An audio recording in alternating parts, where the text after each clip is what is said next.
Kindly subscribe our channel by clicking the red button.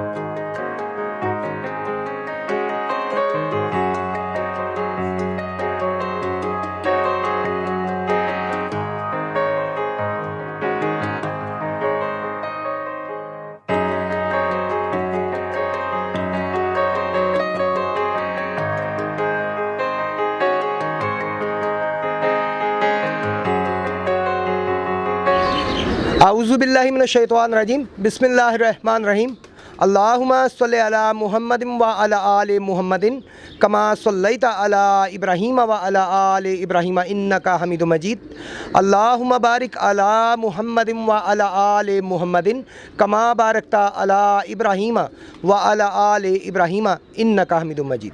السلام علیکم ناظرین، آپ دیکھ رہے ہیں پاکستان کا سب سے زیادہ دیکھا جانے والا کبوتر بازی کا سب سے پہلا high definition channel Pakistan Pigeon ایسوسی ایشن، اور میں ہوں آپ کا ہوسٹ، آپ کا دوست فیصل میر۔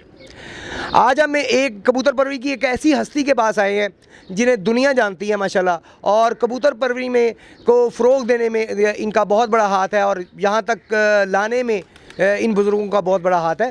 اور میری خوش نصیبی ہے کہ آج ہم ان کے پاس بیٹھے ہوئے ہیں، آج ہماری ٹیم ان کی چھت پہ بیٹھی ہے، اور ان کی مہربانی کہ انہوں نے اپنے قیمتی ٹائم میں سے ہمیں وقت دیا، ان کا بہت بہت شکریہ۔ ماشاءاللہ آج ہم بیٹھے ہوئے ہیں جی اس وقت استاد اخلاق احمد خان صاحب کی چھت پہ۔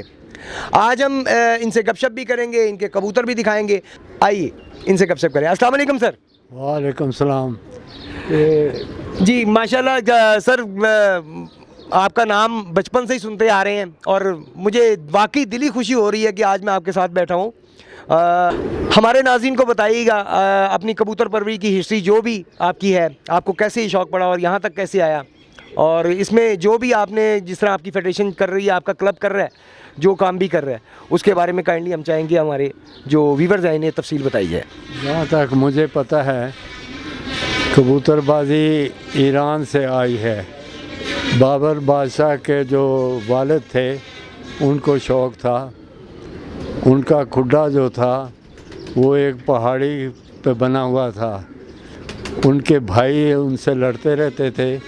ایک دفعہ انہیں پتہ چلا کہ بھائی حملہ کرنے والے ہیں، وہ آ کے دیکھنے لگا کھڈا، اور محاوت سے پوچھا کہ بتاؤ تمہیں کوئی تکلیف تو نہیں ہے؟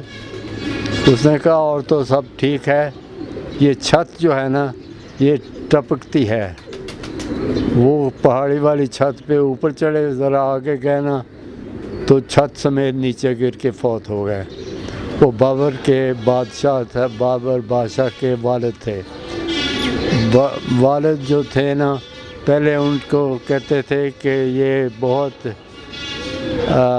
کیا کہتے ہیں کہ ان پڑھ ہیں، لیکن عالم لوگوں کے دوست ہیں، بس ایک خرابی ہے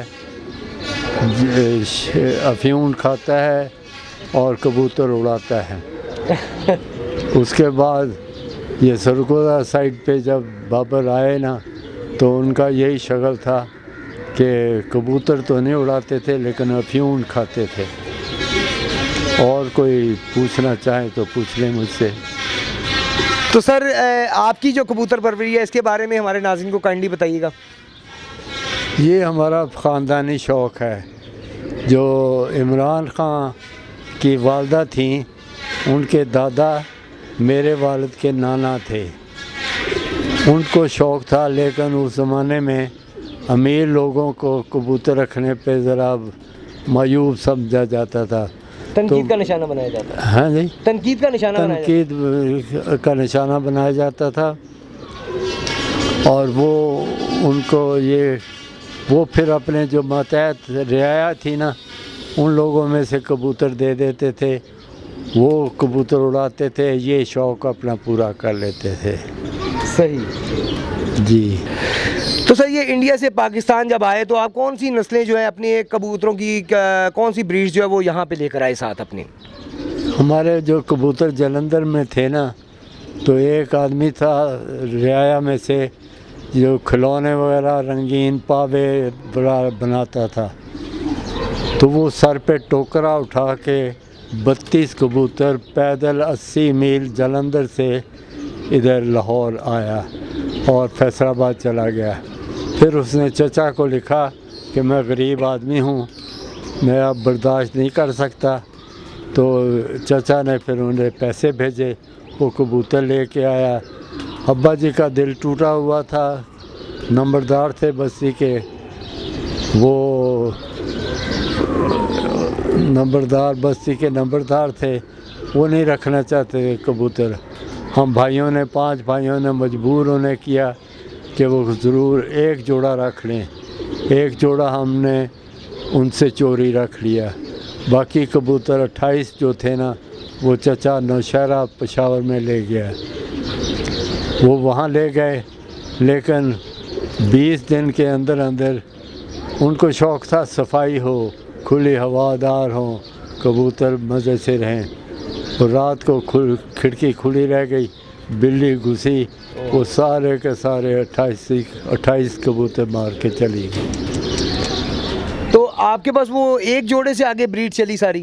ہاں، پھر ان کی بریڈ بھی چلی، پھر اور اچھے جو اڑنے والے کبوتر، اڑے ہوئے کبوتر تھے نا، وہ داخل کرتے گئے۔ تو سر وہ جو ایک جوڑا 2 جوڑے آپ کے پاس ہے، ایک آپ نے والد صاحب کے پاس رکھوایا اور ایک آپ نے سائڈ پہ رکھ لیا ان سے چوری، وہ کون سی بریڈ میں سے ہے؟ وہ ہمارے جلندر کے گلاب سرے، سرخ سرے، کالوں کے جلندر کے تھے۔ یہ کبوتر جو ہے نا آپس میں ضروری نہیں ہے کہ ایک ہی رنگ نکالیں، کئی رنگ نکال لیتے ہیں۔ صحیح، ماشاءاللہ۔ تو آپ کے پاس اس وقت کون سی بریڈ جو ہے وہ اویلیبل ہے سر؟ اب بریڈ کا یہ ہے، میں اس کو اخلاق خاں کی بریڈ کہتا ہوں۔ 6-7 بریڈیں جو ہے نا وہ مختلف بریڈیں وہ ان میں شامل ہیں۔ ایسے وہ ہوتا ہے نا، مثلاً ایک مارکیٹ ٹولنٹن مارکیٹ ہے یونیورسٹی کے پاس، جی جی، تو وہاں ایک استاد تھے غلام حسین گامو، تو میں پڑھتا تھا MSc میں، تو میں نے کہا جب تک میں اپنے کبوتر اسے نہ دکھاؤں گا یہ مجھے اچھا کبوتر نہیں دے گا۔ یونیورسٹی جاتے ہوئے میں نے وہ کبوتر جو اپنا تھا اس کے کھڈے میں ڈال دیا۔ ایک پیریڈ اٹینڈ کر کے جب میں واپس آیا تو دیکھا وہ کبوتر غائب ہے۔ میری تو جان نکل گئی، وہ ابا جی کا کبوتر تھا، ایک ہی ہمارے پاس کبوتر تھا، اب کیا کر سکتے تھے؟ تو میں نے کہا گمو کدھر ہے میرا کبوتر؟ وہ کہتا آپ کا کبوتر؟ میں نے کہا آج خزانہ ہی مل گیا، یہ اس کے الفاظ تھے۔ تو پھر اس سے کبوتر حاصل کرنا شروع کیے۔